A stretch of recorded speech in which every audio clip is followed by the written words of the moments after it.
तो जनाब, मैंने जैसे कि कहा था कि मीम से मोहब्बत की लास्ट एपिसोड का रिव्यू दूंगी, तो आज हाज़िर है। उससे पहले एक बात कहना चाहूँगी, मेरा चैनल सब्सक्राइब कर लें। मैं एक्चुअली एंड में कहती हूँ, शायद आप लोग एंड तक सुनते नहीं हैं। कभी कभी कोई मज़े की बात, बिकॉज मैं अपना फ़ाइनल जो सोच है वो एंड में नॉर्मली शेयर करती हूँ। आप शायद सुनते नहीं हैं अक्सर लोग, तो सुन लिया करें और सब्सक्राइब कर लिया करें अगर आपने नहीं किया है। पहले से शुक्रिया। तो सेकंड लास्ट एपिसोड का रिव्यू तो मैंने ऑलरेडी डाल दिया था। अब मैं लास्ट एपिसोड की बात करूँगी। तलहा जो है वो घर लेकर वापस आ रहे होते हैं आयत को। वो रास्ते में बताती हैं, कुछ बात पे पता चलता है उसको कि भाई ये तो शारिक को मारने का प्रोग्राम बना के बैठी थी।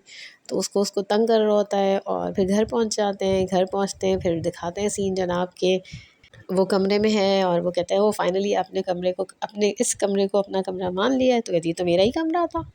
खैर फिर वो ज़रा क्यूट सीन होता है वो वाला, जिसमें वो पूछता है कि अच्छा वो बात अधूरी रह गई थी कि आप शारिक को कैसे मारना चाह रही थी। और वो जो एक सवाल मेरे ज़हन में भी था, ये हेयर ड्रायर रख रही होती है शादी की रात, तो ये उससे क्या करती। तो वो बताती है कि आपने फ़िज़िक्स नहीं पढ़ी कभी। तो इलेक्ट्रिसिटी का जो है वो हाँ सॉरी, इलेक्ट्रिसिटी नहीं, water is a good conductor of electricity, वो कहती है। फ़िज़िक्स तो मैंने भी पढ़ी हुई है। वो उसको पूरा बताती है कि कैसे मारती है उसे और इस तरह से। अच्छा सीन था वो वाला। फिर इतने में मोहित कमरे में आ जाता है और अब ये जवाबी स्टोरी सुनाती है उसको। जैसा कि पहले इसने सुनाई होती है मोहित के सामने, इसको सुनाई होती है स्टोरी, अब ये सुनाती हैं। तो उस जब स्टोरी सुना रही होती है तो वो सीन बड़ा मज़े का होता है कि अंदर से जो है वो शॉट होता हुआ बाहर की तरफ आ रहा है और वो कैमरा जो है ज़ूम आउट होता है बाहर की तरफ। आई होप मैं टेक्निकल टर्म्स को सही वो करूँ, कोई कैमरामैन सुन ले तो पागल हो जाएगा। जो वीडियो डायरेक्टर होगा वो पागल हो जाएगा, ये क्या बोल रहे हैं। खैर जो भी है, वो शॉट बहुत अच्छा था लेमैन के हिसाब से, कि वो शॉट बहुत अच्छा था। खैर फिर दिखाते हैं जनाब के तला जो है वो ड्राइव करते हुए आ रहे हैं दोबारा, और वो इसको कहते हैं कि इसको ये बताया हुआ होता है कि कोई इमरजेंसी है। कहता है गाड़ी में बैठा होता है, कहता है इमरजेंसी है, चलो जल्दी से।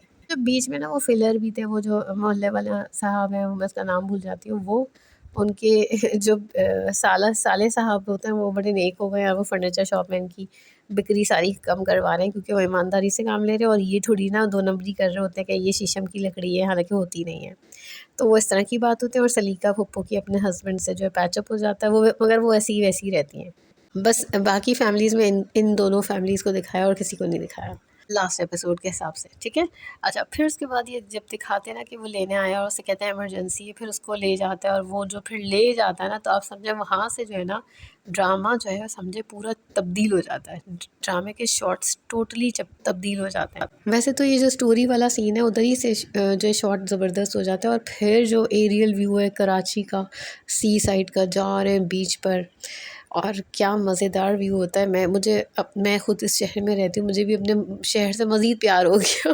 यहाँ से ना आपको लगता है कि अब जो है ना कोई मूवी का सीन शुरू हो गया। अब आपको एंड तक लगेगा कि अब आप कोई मूवी देख रहे हैं। अब आपको नहीं लगेगा कि आप मीम से मोहब्बत एक ड्रामा देख रहे हैं जो अपने दिनों से देखते आ रहे थे, ठीक है।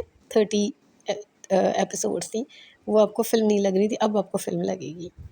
बड़ी अच्छी सी हट में पहुंचते हैं। फिर वहाँ उसको वहीं गेट पर ही बताता है कि असल में जो है वो हमें तो अकेले कोई टाइम ही नहीं मिला। तो ये हमारा मिनी हनीमून है, और पता नहीं अगर जो प्रॉपर हनीमून अनाउंस होगा तो तुम तो पता नहीं किस किस को लेकर चली जाओगी साथ। तो वो ये कहता है, और फिर वो उससे ये भी कहता है मैंने फ़िक्र ना करो, मैंने तुम्हारे कपड़े भी रख लिए थे, तब हम यहाँ टाइम स्पेंड करेंगे, और मैंने बाबा को सब समझा दिया। फिर इसको क्या कहेंगे, ये विला था, ये हट था, पता नहीं कौन सा, मैं इसकी तलाश में कौन सा था। क्या ज़बरदस्त प्रॉपर्ली फर्निश्ड, और क्या क्या ज़बरदस्त जगह थी, मज़ा आ गया देखकर। और फिर रोशी के कपड़े, ओहो हो, जब वो चेंज करके आती है कपड़े, ज़बरदस्त। फिर उसके बाद जो है थोड़ा सीन जो है ना ड्रैग सीन था, वो उसमें वो उसको बता रहा होता है कि ना मैं जो मैंने अपना सारा ग्रीफ था तुमसे शेयर किया, मैं किसी से शेयर ही नहीं कर पाता। और फिर रोने शुरू कर देता है। फिर बस इनका थोड़ा रोमांटिक सा सीन होता है। वो मुझे थोड़ा ना ज़रा सा वो कहते हैं ना फोर्सफुल रोमांस वाला सीन लगा, बाकी सही था। मतलब वो समझे कि एक सारी बातों का एक निचोड़ जो हम तो देख चुके थे, तो वो अपनी फीलिंग्स बता रहा होता है कि मैं जो हूँ लाइक क्या एक और क्या बात, मैं किसी रिलेशनशिप में नहीं कामयाब हो सकता था। ये बात मुझे सभी का ने कही थी कि तुम्हारी रिलेशन चल नहीं सकेगी। तो ये बात पॉइंट फिर एक और सीन होता है रात वाला, जिसमें जो है वो ये लोग बैठे हुए होते हैं हट में ही बाहर की तरफ, और उसमें भी इजहार होता है। वो कहता है कि मैं तुमसे इसलिए शादी नहीं कर रहा था कि तुम्हारी आंखों की चमक ना ख़त्म हो जाए मेरी पर्सनैलिटी की वजह से। तो वो कहती है अगर आप मुझे नहीं मिलते तो मेरी आंखों की चमक ख़त्म हो जाती। मतलब ये भी रोमांटिक किस्म का सीन दिखाने की कोशिश की गई है। अच्छा था, ये सीन भी ठीक था। फिर दिखाते हैं सुबह हो गई है और रोशी जो है वो सी साइड पर बीच पे अकेली खड़ी हुई है, खुश हो रही है, खुशी खुद ही मुस्कुरा रही है। और वो खड़े हैं टेरेस में, और हट से वो देखते हैं, अब आप इधर इसकी तरफ आते हैं, पहुंचते हैं उसके पास, और फिर वो अपने यानी कि प्रपोजिंग स्टाइल में बैठ जाते हैं प्रपोज करने के लिए।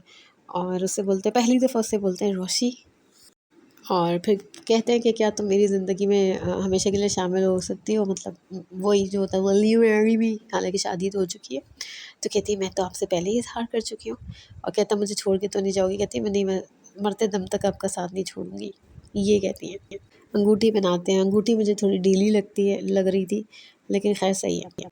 सी साइड पे भी जो कपड़े इन्होंने पहने होते हैं, बड़े ज़बरदस्त कपड़े पहने होते हैं, पर हाँ वो बीच वाले नहीं थे, लेकिन कपड़े अच्छे थे, खूबसूरत लग रही थी, बहुत प्यारी लग रही थी। और आदर ज़मीन भी बहुत ज़बरदस्त लग रहे थे। उनकी शर्ट बिल्कुल पिकनिक पिकनिक वाली थी, अपनी तैयारी उन्होंने बिल्कुल सही की थी। बेसिकली वो यहाँ आकर ना पहले कहते हैं उससे कि सी साइड पर ही मैंने बहुत बेदर्दी से तुम्हारा दिल तोड़ा था, और अब मैं यहीं तुम्हें जो मतलब अपना ज़िंदगी भर गुजारने के लिए जो है वो तुम्हें कहना चाहता हूँ, कुछ अपनी मोहब्बत का इजहार करना चाहता हूँ। तो खैर सारे गिले शिकवे ख़त्म हो गए, और अब ये बहुत रोमांटिक सीन होता है, बहुत प्यारा सीन होता है। और उफ़, कराची का बीच क्या ज़बरदस्त लग रहा था। बहुत सारे लोग कह रहे होते हैं कि ये कौन सी वाला बीच है, तो वही बहुत सारे अच्छे बीचेस भी हैं कराची में, साफ़ सुथरे वाले।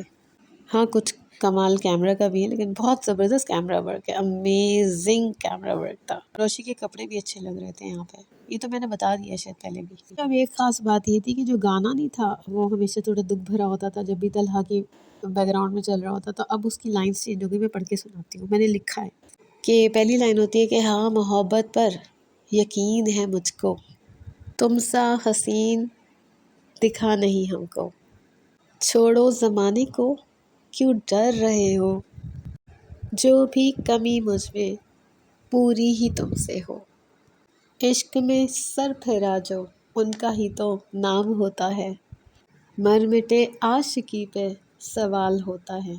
ये लाइन मुझे थोड़ी समझ नहीं आई। तो तमाम ड्रामे की कास्ट, राइटर, डायरेक्टर, प्रोड्यूसर, सबको मुबारकबाद कि आपका ये ड्रामा कब फिनिश हुआ, और आप लोगों को काफ़ी ख़ास तौर पे इंडिया में आपको बहुत ज़्यादा पसंद किया गया, और भी डिफरेंट मुल्कों में पसंद किया, डेफिनेटली पाकिस्तान में भी पसंद किया गया। तो बहुत अच्छी बात है, हमारे मुल्क के ड्रामे जब दूसरे मुल्कों में देखे जाते हैं तो बहुत अच्छा लगता है, और फिर उनके इंटरव्यूज़ किए जाते हैं और मज़ा आता है। फ़रहत इश्तियाक साहिबा, आप ऐसे ही ड्रामे लिखते जाइए और हम देखते जाएँ और तारीफ़ करते जाएँ, और उम्मीद है कि अभी फिर और कुछ नया देखने को मिलेगा। फ़िलहाल मेरे पास इतना ही है, फिर मिलेंगे इंशाल्लाह किसी और ड्रामे की रिव्यू और स्टोरी के साथ। तब तक के लिए थैंक यू।